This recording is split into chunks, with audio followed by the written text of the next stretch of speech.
Wanted to get on here and holler at y'all right quick, man. You know, highly upset right now, man. I ain't gonna use the other word. I'm gonna keep it, family friendly, professional. But man, I'm upset, man. Did the interview with Hurk and Reggio, an hour long, man. And my stuff that I do the interviews on. So pretty much lost that interview. Man. So Hurk, if you check this one out, bruh, tap back in with me, man. Go ahead, show me some love, man. See if we can redo that thing, man. It was finna be some heat, man. I had some exclusive stuff on there, Man, that sucked, bruh. Like, that sucked, man. Editing it, took almost 2 days to edit that video, and it's pretty much gone at this point, man. Like, man, that sucked. I don't even know what to say, man. The only thing I can say is that, I'm gonna try to get it again, man, and keep doing my best to try to deliver y'all, the most exclusive content. But I do want to holler at y'all, man, about a few things, man, because you got a lot of people in the comment section who talking about, the NBA YoungBoy situation, and him putting up makeup again, coming out with the song about being emo and not caring about the situation. And I just want to touch on it slightly for 1 second. Now, y'all got to understand that when it comes to the whole emo thing with YB, that's not him wanting to do that. That's not him wanting to put that song out there. That's not him, wanting to anything like that. If you believe that, bruh, you are misled and deceived. If you believe that this man is doing something noble, being humble and being himself, he's not at all. That's not what he want to do. If you can't put 2 and 2 together and see the correlation between him losing all his music off of Instagram, not Instagram, YouTube, y'all know what I'm talking about. If you don't see the correlation between the two, bruh, you most definitely lost. They took that man's whole catalog down and stopped his revenue and made him get on there and do that. That was not his. He don't, man, come on, man. He don't even come from that type of, heritage. He don't even come from that type of history. Another thing, man, y'all need to understand is, like Hurk said, man, of course, they not partners today, but they was partners at one point in time. And, when he met YB trying to get down with somebody. They was trying to throw the fisticuffs. He met YB doing that situation. And then, they ended up becoming partners. You know what I'm saying? And here's another situation I'm going to debunk. The interview would have showed y'all that as well. There was never a situation where Lil Hurk and YB ever lived together. And that's out of his own mouth. He said that man ain't never lived with me. I ain't never lived with that man. So wherever that whole lie popped up into the whole equation, it was a flat out lie. You know what I'm saying? They never lived together. They was just partners, that ran the block together, or whatever. You know what I'm saying? And that's the thing, man. I'm saying all that to say this. Where YB come from, that's not gonna be a part of his character. That's just not what they do. Where they come from, or in any hood, that's not what we do. For all the extra people that come on here, you know what I'm saying, and say whatever. Y'all like to say, you ain't from the hood, or you this, or if you weren't involved in that life, man, come on, man. Look at me, bruh. I ain't even got to speak that. I ain't even got to clarify that for y'all. Just because a lot of you dudes come from a silver spoon, you know what I'm saying? You didn't have to struggle. You didn't have to go through, hood lifestyle. You came from an easy life. Well, I ain't going to say easy life, because even if you come from, a silver spoon, you still got, your own trials and tribulations to deal with. You know what I'm saying? But just because you didn't come from them trials, that don't mean that there's not a lot of people that come from that, man. Don't mean that there ain't real street dudes that get in front of the camera every day, you know what I'm saying, who really was out here, ducking and sending bullets and, doing whatever they had to do to actually survive. Just because you didn't come from that, bruh, don't mean that, that's like a rarity or something. That's not a rarity. That's happening everywhere across the world right now, man. So yeah, I just had to clarify that for all of y'all little suckers that get on here and say whatever. But like I said, man, that's not a part of the culture. That's not a part of the culture. Nowhere in the streets is you gonna find a man sitting here putting on makeup and lipstick, you know what I'm saying, and doing, all the extras, acting emo. That's not a part of the culture. That's never been that man. That's never been that man. So you gotta understand what's going on here. It's a puppet on the string situation. It's a puppet on the string situation. They got some leverage over that man. So y'all should be asking yourself, what type of leverage do they really got? You know what I'm saying? What are they really trying to do to this man behind the scenes to make him get up there and act like a puppet dancing for them dollars? That's what y'all need to be asking. Instead of coming at me, you know what I'm saying, for me keeping it real, because I'm going to keep it real, regardless if you like it or not. You know what I'm saying? I'm going to keep it all the way 100. I'm going to tell you exactly what's on my mind. You know what I'm saying? And I see through the whole smoke screen. I see through it all. I know that it's BS. I know that this man is not expressing himself. He's not expressing himself whatsoever. He's being forced to do that. And you could tell. You could tell that he's not comfortable doing it. You know what I'm saying? Then you got the flip side of people coming out talking about how, he just doing that to get attention and clout and whatever. Yeah, but we talking about YoungBoy. We talking about the biggest rapper in the world. What do he need attention and clout for? He is attention and clout. Anything he does go viral. Everything he does goes viral. He don't need no attention or no clout. Y'all dudes better stop that, man. Stop trying to make excuses and understand that the truth is being blackballed, like he told y'all, but not blackballed in the way that you think it was.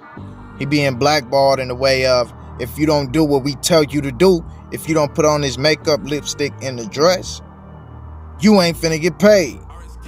You ain't finna get no more of this attention that we've been giving to you. All the machines we've been putting behind you, that ain't happening. You know what I'm saying? Regardless of whether you like it or not, there's a lot of machines behind that man. And that's how so many people across the world know his music so well. You're getting played by a lot of machines. Understand that YouTube is an algorithm, which is a machine. You know what I'm saying? Like y'all not getting it, bruh. Y'all just so blind to the fact and y'all quick to say that somebody hating on the man. Ain't nobody hating on this man. Ain't nobody hating on this man. If anything, it's congratulations. You're a young black male, that rose to being a king from the hood. And you young. You extrally young. You extrally young. Ain't no hate. You know what I'm saying? I told y'all plenty of times. I used to rock with his music. You know what I'm saying? It's just the antics for me. Like this type of stuff right here, I can't get down with. And if you can find it in your soul to make an excuse to get down with this, I don't know what's wrong with you. Because had it been any other rapper, you know what I'm saying? Like most of y'all YB fans don't like Fredo Bang. So had it been Fredo, one of y'all would have hopped on here talking about, Fredo being a star boy. Somebody would have been talking crazy about it. But since it is actually this man, YB, since it's actually your God, you can't say nothing bad. You gotta find an excuse for him. Then you got dudes talking about, if YB doing it, I'm doing it. If YB emo, I'm emo. You don't even know this man. You don't know anything about this man. I presented to y'all the fact that he's on IG. What y'all say? That's the labels page. That's the label. That is not the labels page. But y'all believe that though. As if y'all actually know something. As if y'all actually know what's going on. As if y'all actually live with this man or a fly on the wall in his life. Y'all don't know anything. You know what I'm saying? Like people that know dude personally, you know what I'm saying, hit me, DM me every day with actual proof of what's going on around him. You know what I'm saying? Like that's just what it is. So y'all can stop all the noise and the extras. But when I tell y'all something, you know what I'm saying, I'm telling you straight up. Like I ain't gonna say all the time it's 100% facts, because people scramble the truth. But if a man that I trust, you know what I'm saying, a man that I know, you know what I'm saying, tell me, this and that going on, I'm gonna believe him. I'm gonna believe what he say. And I'm telling y'all, I got closer sources to the situation than you do. So if I'm telling you that that's that man's IG, then it is. And that's just what it is. You know, he might be passing it off like a label IG, but he's definitely on there. He's definitely using it, you know, to go peep the scene and see what's going on in the world right now. See what's going on IG right now. That's how he knows stuff first. That's how he knows stuff is going on at this moment. Because he's paying attention. He's on there. He maneuvering. Y'all really think this man went MIA from Instagram? No, he sat in the background because he knew Instagram brought too much attention to him. If he didn't like social media, why he been on Clubhouse going crazy and making interviews with, you know, that man, what's his name? DJ Academics. Why he been on there talking about doing songs with 6ix9ine and whatnot. And that's another situation that I gotta, you know, clarify for y'all once again. When I dropped that whole little post talking about Whack 100, you know what I'm saying, is close to 6ix9ine. He said he watched them do that. He watched them do that song. The song already done. That was that man's words. So I presented that to y'all. And you got a bunch of weirdos on here talking about that's not YB. That's Whack 100. You think Whack 100 don't know YB? If Whack 100 can get 6ix9ine to sit down, you think he don't know YB? He telling y'all. He watched them do it. But y'all so off, like y'all just so off and deceived and easily manipulated, bruh. You know, so gullible to everything that this man got going on. Y'all can't open your eyes and understand that, you know, we are humans and we have flaws. We make mistakes. Y'all act like this man don't make mistakes. Y'all act like he ain't got no flaws. We all do. And when his flaws come to the forefront, it's gonna crush a lot of you dudes. But that's the reason why you never worship a man. I wouldn't be surprised about, I don't care what rapper I like. You know, I wouldn't be surprised about any of their flaws that come out. I'm gonna just be like, hey, yeah, look, he's a man.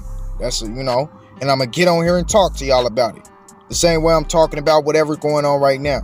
Because it's not for me to protect no man. I ain't gonna protect no man. That's that man's job to do.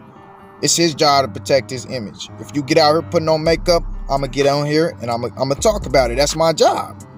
It's my job to talk about what you do, you know what I'm saying? And it's your job to protect your image. And if you can't maneuver like that, bro, you probably shouldn't be on here. You probably shouldn't accept, you know, the whole rap game, because it get real. You know what I'm saying?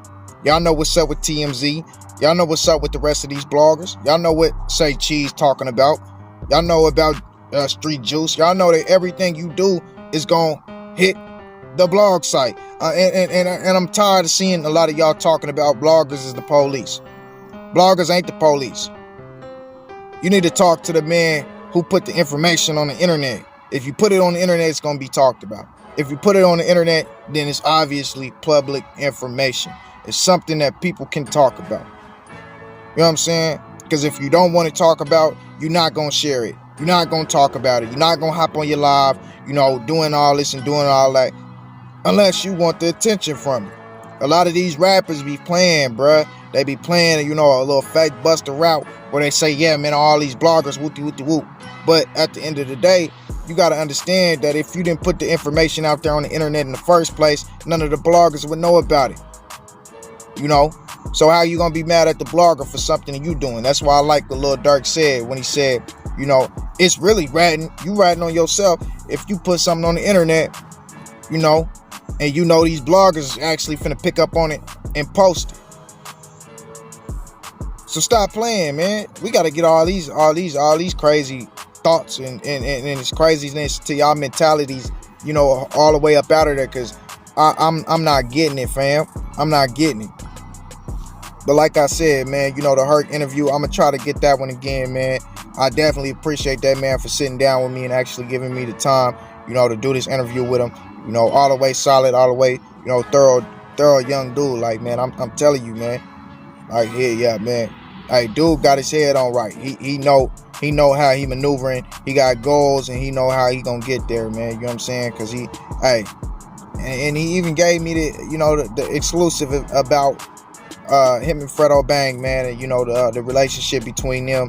You know what I'm saying? And just like The fact that he don't have a problem with Fredo Bang at all, you know what I'm saying? He don't have a problem with him at all. You know, he basically said, like, you know, if he wanted to sit down and talk about it and come to terms, then you know, he would do that. But pretty much Fredo, you know what I'm saying, said that he was gonna treat him like an op, man. And yeah, man, man, look, I'm gonna try to get him in another interview and we're gonna talk about it all, you know what I'm saying? So y'all most definitely tap in. I just wanted to get on here and tell y'all that, man. Like, I'm going through it right now, man. I lost a lot of content that, you know, I've been recording over the past few months, man, staying up late nights.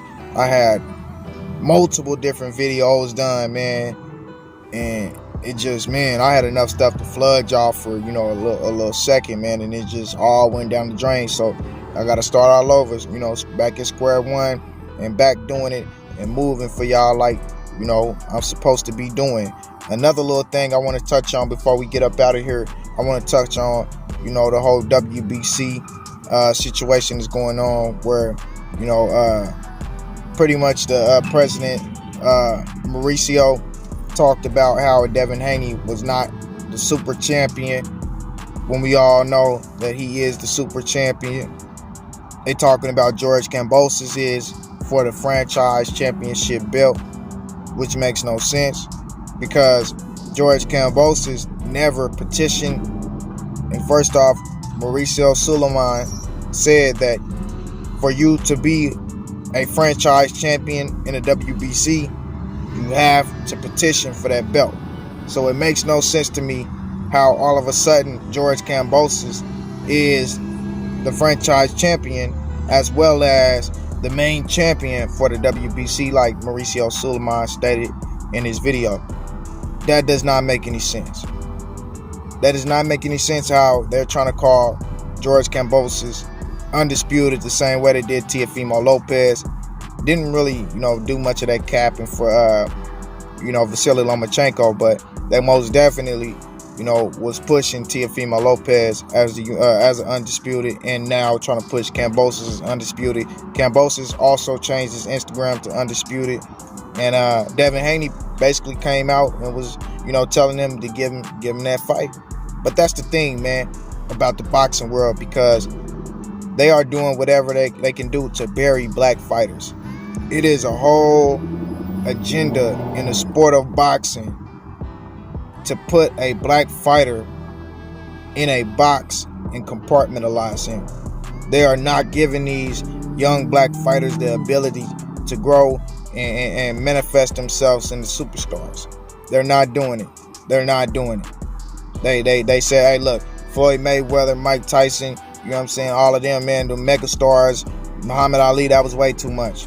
You know, George Foreman, you know, all the rest of the great black superstars that came out, you know, even the ones, you know, that came in this little, I would say, this generation, like a Deontay Wilder or Errol Spence Jr., you know, I can't say Terrence Crawford, a superstar, but he's a big name.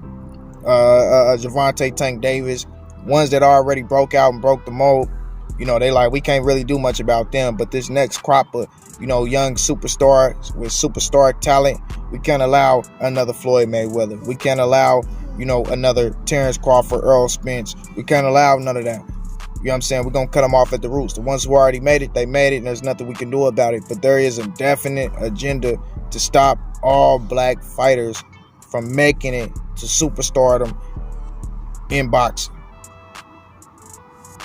You can just look at it as Bob Arum had Terrence Crawford, the number one pound for pound fighter in the world. And Terrence Bud Crawford didn't get a fight to really solidify his legacy until his last fight at ESPN at Top Rank. That don't make any sense. We do understand that he was undisputed, you know, at junior welterweight, but at the end of the day, he didn't fight any real big names. You know what I'm saying? The biggest name that he had on his resume going into the, you know, fight with Sean Porter was Amir Khan, who was already beaten multiple different times plus being knocked out. Amir Khan got a 70-30 split over Terrence Crawford with multiple losses.